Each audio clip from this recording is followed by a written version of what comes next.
আমরা লক্ষ্য করছিলাম যে সরকারি জমি উদ্ধার করার নামে একটা উদ্যোগ রাজ্য সরকার নিচ্ছে। আমরা ভাবছিলাম এটা একটা মহৎ উদ্যোগ। তার পরবর্তীকালে দেখলাম যে সুজিত বোস থেকে শুরু করে গোটা রাজ্যের সবাই, তৃণমূলের সবাই চোর। একমাত্র সাধু হচ্ছেন রাজ্যের মুখ্যমন্ত্রী। তিনি একমাত্র চুরি চামারি এতে থাকেন না, জমি দখল এসবে থাকেন না। তিনি তা বললেন তৃণমূলের সবাই চোর, এবং বললেন সরকারি আধিকারিক, পুলিশ তারাও চোর। একবার চোরের লাইন লেগে গেল। ডাবগ্রাম ফুলবাড়ি চোর, এসজেডিএ চোর, এইচডিএ চোর, সুজিত বসু চোর, গৌতম দেব চোর। আমাদের কথা না, আমরা ভোটের সময় বলেছি, এটা মুখ্যমন্ত্রীর কথা যে সবাই চোর। তারপরে আমরা দেখলাম যে সরকারি জমি উদ্ধার হচ্ছে না, বিশেষ বিশেষ জায়গায় সাধারণ গরিব মানুষ, তাদেরকে আগাম নোটিশ না দিয়ে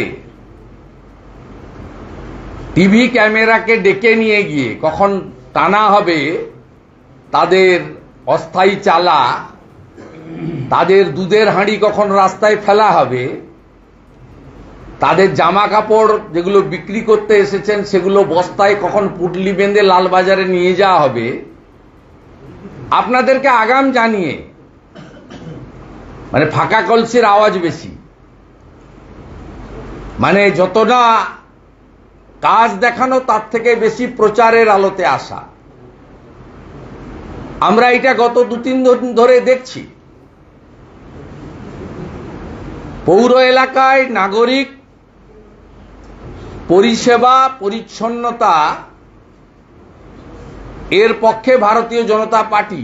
আপনি পুরসভাতে ভিভিপ্যাট বাদ দিয়ে পুরনো ইভিএম মেশিনগুলোতে ভোট করে ছাপ্পা মেরে যে জিতেছিলেন 22 সালে, এবারের ভোটের ফলে সেটা প্রমাণ হয়েছে। সেই কারণে কলকাতা কর্পোরেশন সহ 69টা পুরসভাতে ভারতীয় জনতা পার্টি জিতেছে। এটা হলো আপনার গাত্র দেওয়ার আসল কারণ। আর আপনার লোকেদের আপনি বলেছেন সরকারি জমি উদ্ধার করতে, আপনি আপনার লোকেদের বলেছেন ধরে আনো বিনীতের লোকেরা বেঁধে আনার কাজ শুরু করেছে। আমি আপনার কাছে প্রশ্ন করতে চাই মাননীয় মুখ্যমন্ত্রী, যে এই যে সরকারি জমি উদ্ধার, এটা দার্জিলিং থেকে দীঘা, কোচবিহার থেকে কাকদ্বীপ, না কেবলমাত্র বিধাননগর, হাতিবাগান, গড়িয়াহাট, মূলত উত্তর দক্ষিণ 24 পরগনা থেকে আপনার শকত মোল্লা শাহজাহান বাহিনীর অত্যাচারে যে বাসন্তী, গোসাবা, সন্দেশখালী, হিঙ্গলগঞ্জ, বসিরহাটের গরিব লোকগুলো কলকাতায় এসে সামান্য হকারি করে খায়, তাদের জন্য, না এটা গোটা রাজ্যে আপনার কোনো নীতি নিয়ম এবং এসওপি তৈরি হয়েছে? আমি রাজ্যের বিরোধী দলনেতা হিসাবে বলবো যে আপনি প্রথমে এসওপি তৈরি করুন, আপনার সমস্ত ডিপার্টমেন্টগুলোকে নিয়ে, ভূমি রাজস্ব দপ্তরকে নোডাল ডিপার্টমেন্ট করে আগে ল্যান্ডস্কেপ ম্যাপ তৈরি করুন, করে সরকারি জমি চিহ্নিতকরণ করুন। আপনি প্রপারলি জনগণকে নোটিশ দেন, তাদেরকে নির্দিষ্ট সময়ের মধ্যে সরকারি জমি ছেড়ে দেওয়ার জন্য বলে আইনগত নোটিশ করুন। আপনি যে কাজ আপনার পুলিশ বিধাননগরে বেহালাতে আজকে বুলডোজার চালিয়েছেন, হাতিবাগানে করেছেন, এই একই কাজ আপনি রাজাবাজার, মেটিয়া বুরুজ, পার্ক সার্কাস এখানে কবে করবেন আমরা জানতে চাই। আমরা জানতে চাই গার্ডেন রিচ বন্দর এলাকার হুকিং কবে সিএসসি কাটতে যাবে। আমরা জানতে চাই যে এক যাত্রায় পৃথক ফল হবে কেন। আমরা শহরের পরিচ্ছন্নতা, নাগরিক পরিষেবা, ফুটপাত, পথচারীর এর সঙ্গে কোনো দ্বিমত আমরা পোষণ করি না। আমরা মনে করি গরিব এই রাজ্যে বেকারত্বের বাজারে, যেখানে প্রতিদিন শিল্প পালায়, ইতিমধ্যে ব্রিটানিয়ার কারখানা পালিয়েছে, ইসিএল এর কারখানা বন্ধ হয়েছে, বাকি তো ইতিহাস 13 বছরে, বিরাট লম্বা লিস্ট, 1.5 ঘন্টা 2 ঘন্টা শুধু নামের তালিকা পড়তে যাবে। সিঙ্গুরের ডিনামাইট দিয়ে কারখানা উড়িয়ে দিয়ে তারপরের যে সংকেত দিয়েছেন আপনি, সে সংকেত পশ্চিমবাংলার মানুষ জানে। সেই কারণে সংবেদনশীল, সচেতন এবং কনসাস ভোটার যারা থাকেন শহর এলাকায়, তারা এবারে অনেকাংশে এত জোর জুলুম, হুমকি, সন্ত্রাস, আইপ্যাক, পুলিশ থাকার পরেও অনেকেই মুখ ঘুরিয়ে নিয়েছেন। সেই কারণেই বিজেপি 2,33,27,000 ভোট, প্রায় 39% ভোট পেয়েছে। আমরা একটু আগেই একটা চিঠির কপি পেলাম। এর আগেও যেমন ঝালদা এবং তাহেরপুরকে বাদ দিয়ে সভা ডাকা হয়েছিল, আগামীকাল বেলা 12টায় মুখ্যমন্ত্রীর নবান্ন সভাগৃহে একেবারে ওসিআইসি থেকে শুরু করে গোটা রাজ্যের নিচ থেকে উপর সমস্ত আরবান এলাকার পদাধিকারী, জনপ্রতিনিধি, মানে আবারও চিঠিতে উল্লেখ আছে এক্ষেত্রে ঝালদা এবং তাহেরপুর ব্রাত্য। ঝালদা এবং তাহেরপুর ব্রাত্য, যদিও তারা বিজেপির বোর্ড নয়, বিজেপির অপোজিশন লিডার মিন্স সরকার এবং সরকারের দ্বারা বা সরকারি দলের দ্বারা যারাই অত্যাচারিত হবেন তাদের পাশেই লিডার অব অপোজিশন দাঁড়াবে। লিডার অব অপোজিশনের কাজ এইটা। আমরা রামপুরহাটের বকটুই থেকে আমডাঙ্গার বিস্ফোরণ স্থল পর্যন্ত প্রতিটা জায়গায় গেছি, ভোটের উদ্দেশ্যে বা পলিটিক্যাল উদ্দেশ্যে নয়। এক্ষেত্রেও তাহেরপুর, ঝালদাকে বাদ দিয়ে কালকে আপনি মিটিং ডেকেছেন।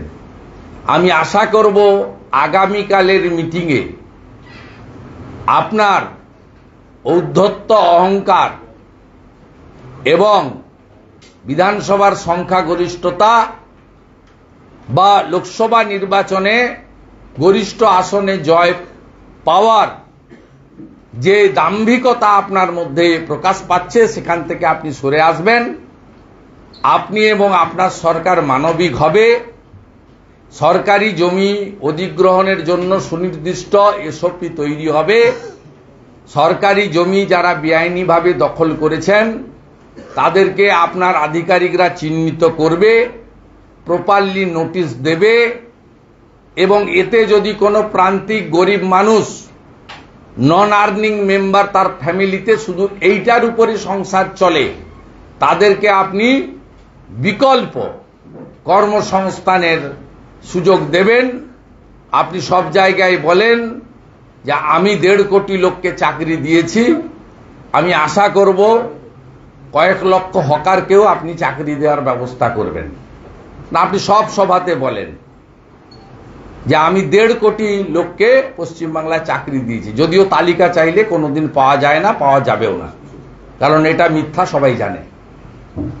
তাই আশা করব আগামীকাল আপনার লেঠেল বাহিনীকে আপনি বিরত করবেন। যদি বিরত না করেন, আমরা অন্যায়ভাবে উইদাউট নোটিশ যে গরিব লোকগুলো, বিশেষ করে বিশেষ করে একটা নির্দিষ্ট জনগোষ্ঠীর উপরে আক্রমণ আনা হচ্ছে। আমরা ভারতীয় জনতা পার্টি তাদের সঙ্গে থাকব।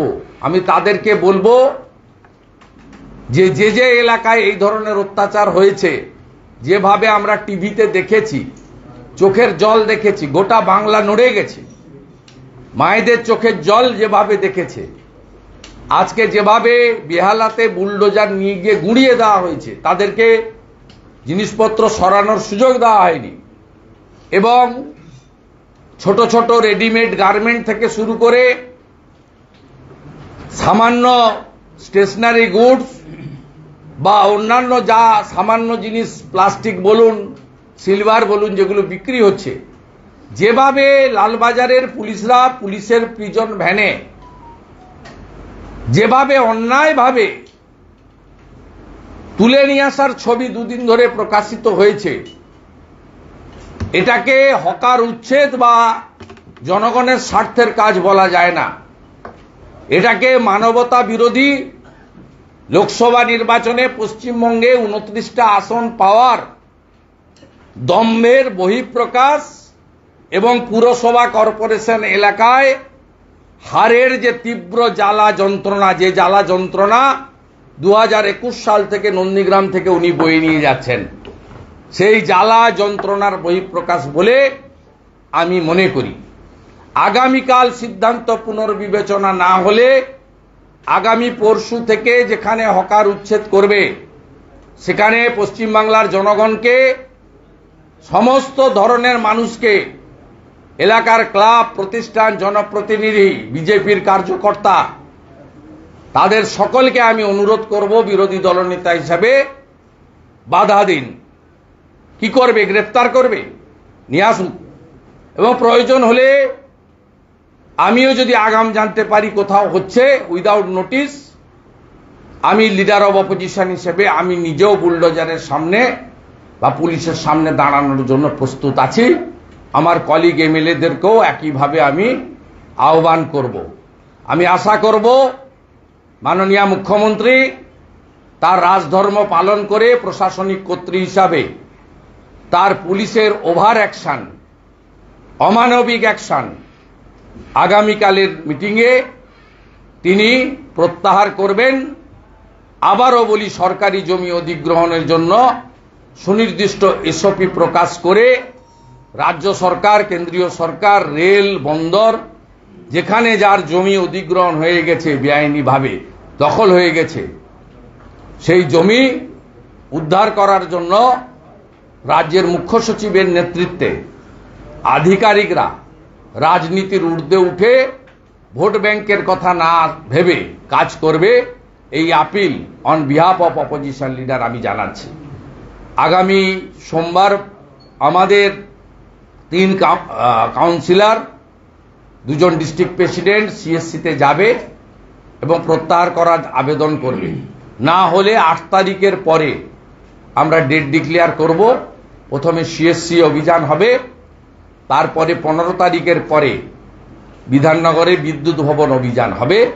বাড়তি বিদ্যুৎ ট্যারিফ প্রত্যাহারের দাবি আপনাদের মাধ্যমে সরকারকে জানিয়ে আমার বক্তব্য বা প্রেস বার্তা আমি শেষ করছি। একটা বিষয় সুনীলদা, সেটা হলো যে বিভিন্ন জায়গায় দেখা যাচ্ছে রোহিঙ্গা জনগোষ্ঠীরা তারা মাথাছাড়া দিয়ে বাড়ছে, সে সমস্ত জায়গায় উচ্ছেদের কোনো বিষয় নয়, কিন্তু এইভাবে যে উচ্ছেদ বিনা নোটিসে, এটা কি জনবিন্যাসের দিকে এগোচ্ছে কি রাজ্য সরকার বা রাজ্য শাসক দল? খুব সুন্দর প্রশ্ন। প্রথমে তুলে দেবে, পরে 72টা জায়গায় যে জমি দেয়নি বিএসএফকে, 72টা জায়গা খোলা পশ্চিমবঙ্গের একমাত্র রাজ্য। ত্রিপুরাও কমপ্লিট করে দিয়েছে, আসামও বর্ডার কমপ্লিট করে দিয়েছে, পাঞ্জাবও পাকিস্তানের বর্ডার কমপ্লিট করে দিয়েছে। জিরো। কোন দলের সরকার আছে দেখার দরকার নেই, করে দিয়েছে। শুধু পশ্চিমবঙ্গে 72টা জায়গায় বিএসএফকে জমি দেওয়া হয়নি। তার কারণ হচ্ছে রোহিঙ্গাদের এখানে আনা। ইতিমধ্যে আপনারা যে টুকরো টুকরো খবরগুলো পাচ্ছেন, যেমন গুজরাটে নন্দীগ্রামে গোপগড় মাদ্রাসার সার্টিফিকেট পাওয়া গেছে, বাংলাদেশ থেকে আসা একজন মুসলিম, তিনি শুভ দাস বলে নদিয়ার ঠিকানা দিয়ে সার্টিফিকেট নিয়ে গুজরাটে চলে গেছে। গুজরাটের স্বরাষ্ট্রমন্ত্রী স্টেটমেন্ট পেয়েছেন। ভয়ঙ্কর একটা অবস্থার মধ্যে আমরা আছি। এবং আমি আবারও বলি, আপনি যদি হাতিবাগানের সাথে সাথে খিদিরপুর করতেন, খিদিরপুরের সাথে সাথে পার্ক সার্কাস করতেন, বিধাননগরের সাথে সাথে নিউ মার্কেট করতেন, তাহলে আপনার সদিচ্ছা অনেকটা বোঝা যেত। তা আপনি বেছে বেছে যেসব জায়গায় করছেন, এর মধ্য দিয়ে খুব প্রমাণ হচ্ছে যে আপনি কাদেরকে নিয়ে এসে ওই ফাঁকা জায়গাগুলো ভবিষ্যতে বসাতে চান এবং কমপ্লিট ডেমোগ্রাফিটা চেঞ্জ করে দিয়ে যাতে আগামী 50 বছর ভোট ব্যাংকের রাজনীতিটা আপনি করতে পারেন। তাতে পশ্চিমবঙ্গ গেল, কলকাতা গেল, সেটা আপনার মানে আপনার বিষয়বস্তু নয়, ধর্তব্যের মধ্যে, এটা আমরা আশঙ্কা করছি।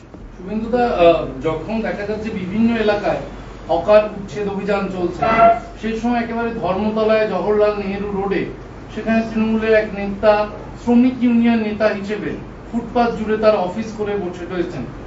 প্রশ্ন উঠছে যে এই ধরনেরই ফুটপাতে বিভিন্ন দলের রাজনৈতিক নেতাদের দপ্তর, সেইগুলো ভাঙা পড়বে। আপনাকে বলি, সবচেয়ে বেশি কস্টলি ডালার দাম হচ্ছে নিউ মার্কেটে। নিউ মার্কেটে আগে 50 টাকায় ডালা বসাতো, এখন 500 টাকা করে নেয়। তাও আবার রকম ফেরে, পুজোর সিজন হলে, ঈদের সিজন হলে ওই ডালাগুলো 1500 টাকা করে হয়। এই ডালাগুলো কিনতে হয় তৃণমূল নেতাদের কাছ থেকে। এটা হচ্ছে সবচেয়ে কস্টলি জায়গা নিউ মার্কেট। এরকম তো বাকি গোটা কলকাতা জুড়ে এবং বড় বড় সিটিতে এই একই জিনিস চলছে। এবং এখানে হাত দিলে যেহেতু ভোট ব্যাংকে আঘাত পাবে, তাই এখানে উনি হাত দেননি। উনি গড়িয়াহাট, যোগুবাবুর বাজার, খুব রাগ ভবানীপুরে, 9টার মধ্যে 5টা ওয়ার্ডে হেরে গেছেন। প্রিয়াঙ্কা টেবরিয়ালকে 54,000 ভোটে হারিয়েছিলেন, এখন নেমে এসছে 7,000-এ। কি কঠিন অবস্থা। 1.5 বছর পরে 7,000টা তো থাকবে না, উনি জানেন। তাই জন্য আগে যোগুবাবুর বাজারটাকে পরিষ্কার করেছেন। এই সরকারি অফিসগুলো পুলিশ তৃণমূলের, মানে জমিগুলো যে তৃণমূল অফিস আছে, এগুলো পুলিশ ভাঙবে বলে আপনার মনে হয়? যে জমিগুলোকে সরকারি পার্টি অফিস করে রেখেছে সেখানে, এটা ওই এক্সটেনশন পা গোপালিকাকে জিজ্ঞেস করুন, উত্তরটা দিতে পারবে। দিতে পারবে আপনারা। আপনার নবান্ন যে বিট করে তাকে বলেন না কেন প্রশ্ন করতে? এ তো কয়েকদিন ধরে তো চলছে, লাইভ চলছে। আপনারা তো ইমেজ বিল্ড আপের কাজ হচ্ছে। আমরা তো বলতাম তৃণমূলের সবাই চোর, উনি তো মাইকে বলতেন আমি চোর, অভিষেক চোর, ববি চোর। উনি তো বলছেন সুজিত চোর, গৌতম চোর, ডাবগ্রাম ফুলবাড়ি চোর, এসজেডিএ চোর, এইচডিএ চোর, রানাঘাটের এসডিও চোর, হলদিয়ার এসডিও চোর। উনি তো বলছেন। বিজেপি যা বলেছে নির্বাচন চলাকালীন, এখন তো মুখ্যমন্ত্রী নিজে বলছে। লোকসভা ভোটের ফল দেখার পরে কি ইমেজ বিল্ড আপ, এই যে ইমেজ বিল্ড আপের কথা হচ্ছে, এটা কি লোকসভা ভোটের পুরসভা এলাকাগুলো? সব সময় এদের ভোটের মাথায় আছে। উনার মুখে হাসি নেই, তার দুটো কারণ। একটা হচ্ছে নরেন্দ্র মোদীজি 3য়বার প্রধানমন্ত্রী হয়ে গেছেন, 5 বছর সরকার চলবে, 300-র উপরে সিট নিয়ে এনডিএ সরকার চালাচ্ছে। অতএব আপনারা জানেন আজকেও স্পিকার ইলেকশন ভয়েস ভোটে হয়েছে। বিরোধীরা ডিভিশন পর্যন্ত চায়নি, কারণ বিরোধীদের অনেকেই আজকে অ্যাবসেন্ট ছিলেন। তার মধ্যে পশ্চিমবঙ্গের তৃণমূলের 5 জন আজকে অ্যাবসেন্ট ছিলেন। খোঁজ নিয়ে দেখুন, 5 জন অ্যাবসেন্ট ছিলেন। অতএব তারা নিজেদেরই ভোট রাখতে পারবে না, ওটা ভালো করে জানে এবং খুব সচেতনভাবেই জানে যে বিজেপি যে 39% ভোট পেয়েছে, 2,33,27,000। বিজেপির প্রতিষ্ঠার পরে পার্সেন্টেজে আমাদের 19-এ বেশি ছিল, 40, তার থেকে একটু কম আমরা পেয়েছি। কিন্তু ভোটিংয়ে সবচেয়ে বেশি ভোট আমরা পেয়েছি। 19-এ 2,30,00,000 ছিল, এবারে 2,33,27,000 ভোট পেয়েছে, হাইস্ট ভোট। এবং এই ভোটটা যে একেবারে একদম নিখাত, এই ভোটে যে কোনো জল নেই, ছাপ্পা নেই, রিগিং নেই, কোনো মৃত লোকের ভোট দেয়নি। এবং এই ভোটে 99% হিন্দুদের ভোট। আমরা 1% মতো মাইনরিটি ভোট পেয়েছি হিসাব মতো, 99% হিন্দুদের ভোট। এটা মমতা ব্যানার্জির কাছে খুব অ্যালার্মিং। 92টা বিধানসভাতে ভারতীয় জনতা পার্টি এগিয়ে রয়েছে। কলকাতার মতো জায়গায় ভারতীয় জনতা পার্টি জোড়াসাঁকোতে, শ্যামপুকুরে, এইসব জায়গায় এগিয়ে রয়েছে এবং রাসবিহারী, মানিকতলা, বেলগাছিয়া, কাশীপুর এগুলো তো প্রায় সমান সমান। ভবানীপুরে 54,000টা 7,000-এ নেমে গেছে। মুখ্যমন্ত্রী নিজের এলাকাতে ওয়ার্ডগুলোতে চোখের সামনে উনি যেদিক দিয়ে যাতায়াত করেন নবান্ন সব ওয়ার্ড হেরেছে। এই সব দেখে শুনে তিনি আতঙ্কিত এবং সেই কারণে তার এই সময়টাকে তিনি বেছে নিয়েছেন, যেহেতু আগামী 1.5 বছর কোনো নির্বাচন নেই। 2026-এর এপ্রিল মের আগে এই মুহূর্তে কোনো নির্বাচন নেই। তাই এই সময়কালে প্রথমে অত্যাচার, তার উপরে আত্মসমর্পণ, সারেন্ডার। একইভাবে এই সরকারের এতটুকু লাজ লজ্জা নেই। আজকে মাননীয় ডিভিশন বেঞ্চ, বিচারপতি হরিশ ট্যান্ডন এবং হিরণময় ভট্টাচার্যের বেঞ্চ, তারা আজকে পোস্টপোল ভায়োলেন্স মামলায়, যে মামলায় আমি মামলা করেছি পিল, সেখানে বলছে যে পশ্চিমবাংলায় আইন শৃঙ্খলা রক্ষা করতে রাজ্য পুলিশ ব্যর্থ। আজকে অর্ডার একটু পরে আপলোড হবে, লাইভ ভিউতে সবাই দেখেছেন এবং সেখানে বিচারপতি বলছেন, সিনিয়র বিচারপতি ডিভিশন বেঞ্চের, যে কেন্দ্রীয় সরকার এবং তার স্বরাষ্ট্র দপ্তর ঠিক করবে কতদিন সেন্ট্রাল ফোর্স থাকবে, কোথায় কোথায় সেন্ট্রাল ফোর্স রাখবে, কি কি ব্যবস্থা নেবে। কার্যত 355 লাগিয়ে দিয়েছেন, ঘুরিয়ে বলা যেতে পারে। কেন্দ্রীয় সরকারের হাতে আজকে ল অ্যান্ড অর্ডারটা পুরো ছেড়ে দিয়েছে কলকাতা হাইকোর্টের ডিভিশন বেঞ্চ। পুলিশ মন্ত্রী পদত্যাগ করা উচিত, পুলিশ মন্ত্রীর পদত্যাগ করা উচিত। এবং যে সরকারি আইনজীবীরা সরকারের পক্ষে সব স্বাভাবিক বলেছে, আজকে আমি আমার লয়ারের মাধ্যমে 1821 জন ঘর ছাড়ার নাম কোর্টে জমা করে প্রমাণ করে দিয়েছি যে সরকারি লয়ারকে যে তথ্য রাজ্য সরকার সরবরাহ করছে, এই তথ্য সম্পূর্ণ বিকৃত এবং এই তথ্যের সঙ্গে বাস্তব সত্যের কোনো সম্পর্ক নেই। আজকে এই কোচবিহার জেলা থেকে 22 জন পঞ্চায়েতের মেম্বার বিজেপি কলকাতা এসে পৌঁছেছেন। আমি দুপুরে তাদের নিয়ে মিটিং করেছি, তারা এখন কলকাতা হাইকোর্টে লয়ারের চেম্বারে আছেন। তারা আগামীকাল কেস ফাইল করতে যাচ্ছেন। কোনো পঞ্চায়েত মেম্বার, প্রধান, উপপ্রধান গ্রাম পঞ্চায়েত অফিসে ঢুকতে পারছে না এবং যারা ঢুকছে তাদেরকে পুলিশ এসে তুলে নিয়ে গিয়ে কোচবিহার জেলা অফিস থেকে জয়েন করাচ্ছেন। নিপেন বিশ্বাস বলে এক প্রধান, তাকে জয়েন করিয়েছিল অভিজিৎ বলে কে আছে ওদের সভাপতি, তিনি আজকে কলকাতায় আমার কাছে এসেছেন। তাকে আমি যখন জিজ্ঞেস করলাম, বলো পুলিশের ওসি নিজে গিয়ে তাকে জয়েন করিয়েছে। ভিডিও ফোন করে বলেছে মাথা ভাঙার ভিডিও, যে আপনি কেন অঞ্চল অফিসে আসছেন না। ওকে ডেকে আনা হয়েছে, 100 জন গুন্ডা গিয়ে তাকে তুলে নিয়ে এসছে। পুলিশ তাকে নিয়ে গিয়ে জেলা বিজেপি, জেলা টিএমসির অফিসে ঢুকিয়ে দিয়ে এসছে, সেখানে জেলা সভাপতি পতাকা ধরিয়েছে। সেই পঞ্চায়েতের উপপ্রধানকে কালকে জয়েন করিয়েছে। আমি ওনাকে ফোন করলাম, বলে আমি কি স্বেচ্ছায় গেছি নাকি? দাদা, আমি স্বেচ্ছায় যাইনি। আমার বাড়িতে অসুস্থ শাশুড়ি আছে, যেভাবে বাড়িতে এসে টর্চার করছে, তাতে আমার এইটা করা ছাড়া উপায় ছিল না। আমি আপনাদের সঙ্গে ছিলাম, আছি, ভবিষ্যতেও থাকব। এই পরিস্থিতি পশ্চিমবাংলায় চলছে। রক্ষক ভক্ষক, আজকে কলকাতা হাইকোর্টের ডিভিশন বেঞ্চ পোস্টপোল ভায়োলেন্স মামলায় যে মন্তব্য করেছেন, যে অর্ডার দিয়েছেন, এরপরে এদের মুখ দেখানো উচিত নয়। আমি আরেকটা মামলা করেছিলাম, আজকে হিয়ারিং হয়েছে সিঙ্গেল বেঞ্চে, নন্দীগ্রামে। যেহেতু কিছুতেই আমাকে হারাতেও পারছে না, আমার এলাকায় ব্যাপক জয় হয়েছে বিজেপির। 16টার মধ্যে 15টা বিধানসভায় লিড, 2টো লোকসভায় আমরা জিতেছি।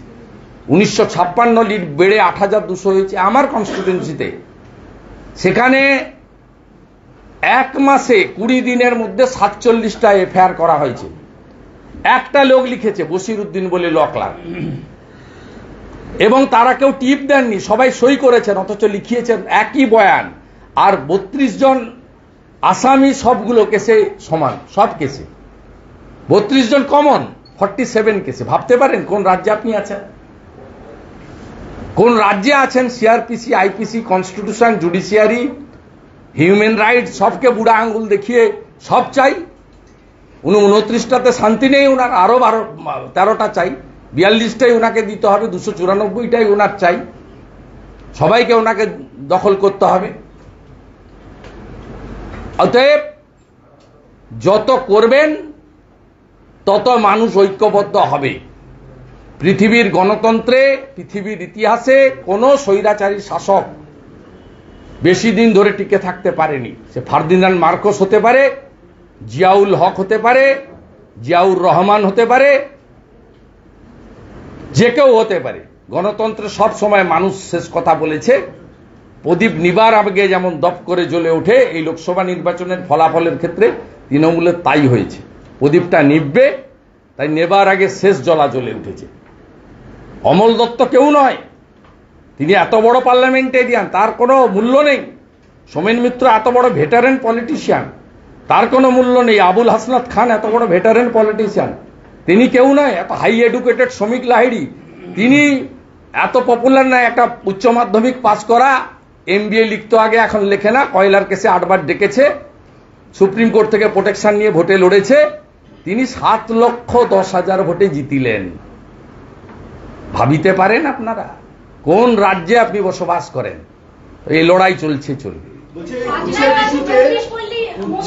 হাজরার কাছে যে 24 পল্লী মন্দির রয়েছে, সেখানে দুদিকের যে সমস্ত পৈতৃক বাড়িগুলো রয়েছে সেগুলো সব দখল হয়ে যাচ্ছে, কিংবা তার জন্য তাদের সাথে গিয়ে কথা বলা হচ্ছে। এই বিষয়টা কি বলবেন? 24 পল্লী না 23 পল্লী, 23 পল্লী হাজরার কাছে যেটা সবাই জানে। 35টা প্লট। হরিশ চ্যাটার্জি, হরিশ মুখার্জি রোডের মালিককে সবাই জানে। কেন মুখ দিয়ে এগুলো বলছেন? ওই জন্য তো ভবানীপুরে হেরেছে। ছাপ্পা মেরে 54,000-এ বাই ইলেকশনে জিতেছিল, 7,000-এ নেমে গেছে। 9টার মধ্যে 5টা ওয়ার্ডে বিজেপির লিড। লোক সুযোগ পেলে আরো দিয়ে দিবে ভালো করে। একটু সুযোগ পেয়েছে, সেন্ট্রাল ফোর্স ছিল বলে দিয়ে দিয়েছে, সবটা সুযোগ পায়নি। সব ওয়ার্ডে হেরে হেরে এসেছে। মুসলিম অধ্যুষিত চেতলা 2টো ওয়ার্ড বাঁচিয়েছে। আপনার দুই কলিগ সায়ন্তিকা এবং রায়া, বিধানসভার আপনার দুই কলিগ বড়নগরের সায়ন্তিকা এবং ভগবান গলা থেকে রায়া, তারা শপথ নিতে পারছেন না। রাজভবনের সাথে একটা কমিউনিকেশনের মহামান্য রাজ্যপাল যা করেছেন তার সাংবিধানিক অধিকার দিয়ে করেছেন। রাজ্যপাল মহোদয় পাওয়ার ডেলিগেট করতে পারেন, তিনি আমাকেও দিয়ে দিতে পারেন, আমি শপথ পড়াতে পারি, সে ক্ষমতা ওনার আছে। মহামান্য রাজ্যপাল মহোদয় যা করেছেন তার সাংবিধানিক অধিকারের মধ্য দিয়ে করেছেন, তার এটা ব্যক্তিগত ইচ্ছা নয়। অতএব এখানে দুজনকে যে শিখিয়ে পাঠিয়ে দিয়েছে, ওরা আমাদের নকল করেছে। বিজেপি বসতো ওখানে, স্পিকার তো ব্যান ঘোষণা করেছিল, ওখানে কেউ ধর্ণা প্রদর্শন করতে পারবে না। আজকে স্পিকারের ব্যানটা কি উঠে গেল? মাননীয় স্পিকারের বক্তব্য দেখছিলাম, তিনি নাকি রাষ্ট্রপতির কাছে যাবেন। আমি মাননীয় স্পিকারকে অনুরোধ করব, আপনি আগামীকালই যান, ওই দুজনকে নিয়ে যান সঙ্গে। রাষ্ট্রপতি আপনাকে আইনটা ভালো করে, সংবিধানটা পড়িয়ে বাড়ি পাঠিয়ে দিন। আচ্ছা, বলছি কৃষ্ণা চক্রবর্তী তিনি বলছেন এই উচ্ছেদ ইস্যুতে যে শব্দ আমার, আমি ভুল করেছি, আমি মাথা পেতে মেনে নিচ্ছি। কৃষ্ণা চক্রবর্তীর এই বক্তব্য, কাউন্সিলের দায় আমি নিচ্ছি। উনি থাকতে চাইছেন মেয়র, উনি আশঙ্কা করছেন ওনাকে সরিয়ে দেবেন। আর বিধানসভাতে আজকে যে ঘটনা ঘটলো, যারা বিক্ষোভ দেখিয়েছে গাড়ি বারান্দার সামনে, তারা তো কেউ হাউসের সদস্য নন, তারা শপথ পর্যন্ত নেননি। কি করে হতে পারে যে সদস্য? ও সবই হয়, ওটা সবই হয়। তাপসদা পাশে আছে, আমার সাসপেনশন গুলো নবান্ন থেকে লিখে আসতো। পরে তাপসদা যখন ভোটে লড়ে, আমি জিজ্ঞেস করতাম, তাপসদা কি হলো? বলে আমাদের কিছু করার নেই, বলতো পড়ে দিতে। কখনো নান্টুকে, কখনো আমাকে, আমরা পড়ে দিতাম। শওকত মোল্লা এখন যে বক্তব্য রাখছে, কি ওর নামটা ভুলে গেলাম, আরাবুলকে নিয়ে, তো এই ব্যাপারটা কিভাবে দেখছেন? মানে এতদিন বাদে শওকত মোল্লার এই বদল হয়।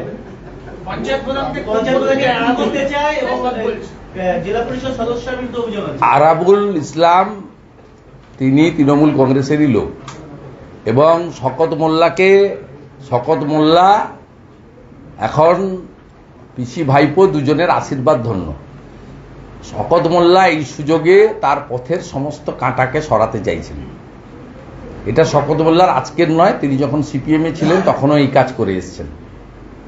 তিনি আরাবুলকে মনে করছেন তার পথের কাঁটা, তাই সরাতে চাইছেন। ওই জন্য আরাবুল ইসলামের ফ্যামিলিকে কলকাতা হাইকোর্টে গিয়ে রিট করে জামিন নিয়ে বাড়ি যেতে হয়েছে বা জেল থেকে বেরোতে হয়েছে।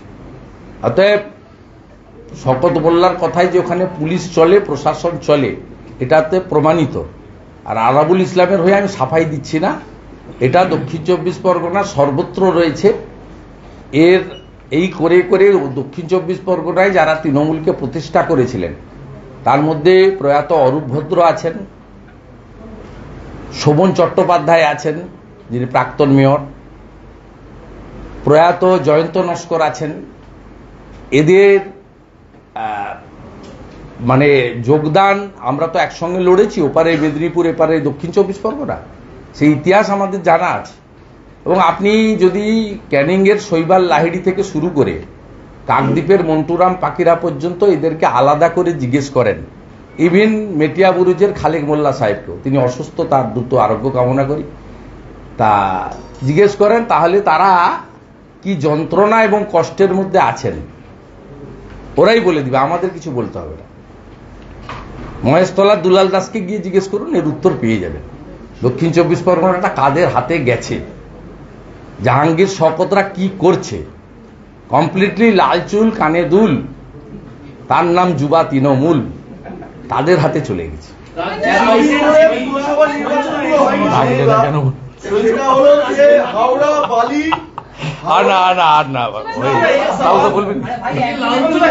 বলবেন আপনারা যদি এই যে আপনি যেটা বললেন শেষ লাল চুল কানে দুল, যে অর্থ আপনি করলেন, এবং রাজ্যের মুখ্যমন্ত্রী তিনিও প্রশ্নটি কোট দিয়েছেন, রাজ্যের আইডেন্টিটি নষ্ট হবে, বাংলায় কথা বলার লোক খুঁজে পাবেন না, 5টা রাজ্যকে টানার ক্ষমতা তো আমার ট্রেজারির নেই। এই যে রাজ্যের আইডেন্টিটি নষ্ট হয়ে যাবে, বাংলায় কথা বলার লোক পাবে, এটা খুব রাগ হিন্দি স্পিকিংদের উপরে। উনি হিসাব করে দেখেছেন যে উনি হিন্দি স্পিকিং বুথগুলোতে হেরেছেন, আসানসোলের কুলটিতে হেরেছেন, আসানসোল প্রপার অ্যাসেম্বলিতে হেরেছেন, রানীগঞ্জ প্রায় সমান সমান, দুর্গাপুর শহরে হেরেছেন, ভাটপাড়া হেরেছেন, কলকাতার বড়বাজার জোড়াসাঁকো ডেফিসিট হয়েছে। উনি খুব খুব সুচতুরভাবে অ্যানালাইসিস করে দেখেছেন, ম্যাক্সিমাম হিন্দি স্পিকিং পিপল যারা ভারতীয়, আমরা তো অবিভক্ত বাংলা, বিহারও আমাদের অংশ ছিল, উড়িষ্যাও আমাদের অংশ ছিল, আজকে বিহারের পার্ট ঝাড়খণ্ড আমাদের অংশ ছিল। এগুলো আগে এই জিনিস কেউ ভাবতো না, আগে সবাই ভারতীয়ত্বে বিশ্বাসী হতো, এই জিনিস কখনো হয়নি এবং মানুষও কখনো ভাবতো না। মানুষ নির্বাচনে কখনো এই জিনিস কখনো ভাবেনি। এবারেও কীর্তি আজাদকে হয়তো অনেকে ভোট দিয়েছে বাঙালিরা, বাঙালিরা এসব ভাবেন না, কিন্তু মমতা বন্দ্যোপাধ্যায় তিনি এই যে বীজটা বপন করছেন, এইটা খুব খারাপ ইঙ্গিত। এবং তিনি যদি বলেন তার হেলথ সেক্টরে 5টা রাজ্যকে টানতে হচ্ছে, তাহলে সবচেয়ে বেশি রুগী আপনি যদি ভেলোরে যান, আপনি যদি কটকে যান, ভুবনেশ্বর এইমসে যান, বাঙ্গালোরে দেবী শেঠির ওখানে যান, বা মুম্বাইতে টাটা ক্যান্সার হসপিটালে যান, তা আপনি দেখবেন মেজর রুগী পশ্চিমবঙ্গের। সিএমসি ভেলোর তো পুরো পশ্চিমবঙ্গের। তো ন্যাচারালি এই জায়গাটা ওনার মাথা থেকে কখন সরবে আমি জানি না। দেশের মধ্যে আরেকটা দেশ পশ্চিমবঙ্গ নয়, পশ্চিমবঙ্গ দেশের মধ্যে একটি অঙ্গরাজ্য। এই মানসিকতার পরিবর্তন করা উচিত। এই কারণেই কবি বলে গেছেন, নানা ভাষা নানা মত নানা পরিধান, বিবিধের মাঝে দেখো মিলন মহান। আমাদের কলকাতাকে, খড়গপুরকে, আসানসোলকে, শিলিগুড়িকে সবাই মিনি ইন্ডিয়া বলে। আপনি দয়া করে মুখ্যমন্ত্রী এই সমস্ত সংকীর্ণতার মধ্যে পশ্চিমবঙ্গকে আবর্তিত করবেন না, এবং আপনার ইঙ্গিতটা সম্পূর্ণভাবে হিন্দি স্পিকিং ভোটারদের টার্গেট করে আপনি এই সমস্ত কথাবার্তা বলছেন, যেটা কমপ্লিটলি আনএথিক্যাল এবং অ্যান্টি ন্যাশনাল বলে আমি মনে করি।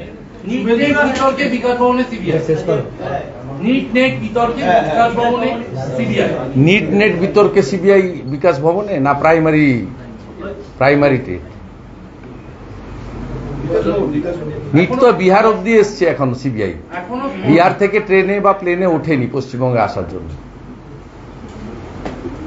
এখন আমি যেটুকু খবর পেয়েছি প্রাইমারি টেটের জন্যই প্রাইমারি কাউন্সিলের কাছে গেছে, ওরা ইনভেস্টিগেশনের পার্ট, কোর্ট মনিটরিং। কয়েকদিন আগে অনারেবল জাস্টিস অমৃতা সিনহার বক্তব্য শুনছিলেন যে আমরা কোর্ট মনিটরিং এটা করছি এবং খুব ক্লোজলি মনিটরিং হচ্ছে, প্রত্যেকটা অফিসার আইও তাদের কাজও কোর্ট মনিটর করছে। ন্যাচারালি কোর্টের উপরে আস্থা রাখুন, এজেন্সির উপরে আস্থা রাখুন নাই রাখুন সে অন্য জিনিস, কোর্টের উপরে আস্থা রাখুন। কোর্টই পশ্চিমবঙ্গে দুর্নীতির শিকড়কে উপড়ে ফেলবে, এই বিশ্বাস পশ্চিমবাংলার প্রত্যেকটা মানুষের আছে।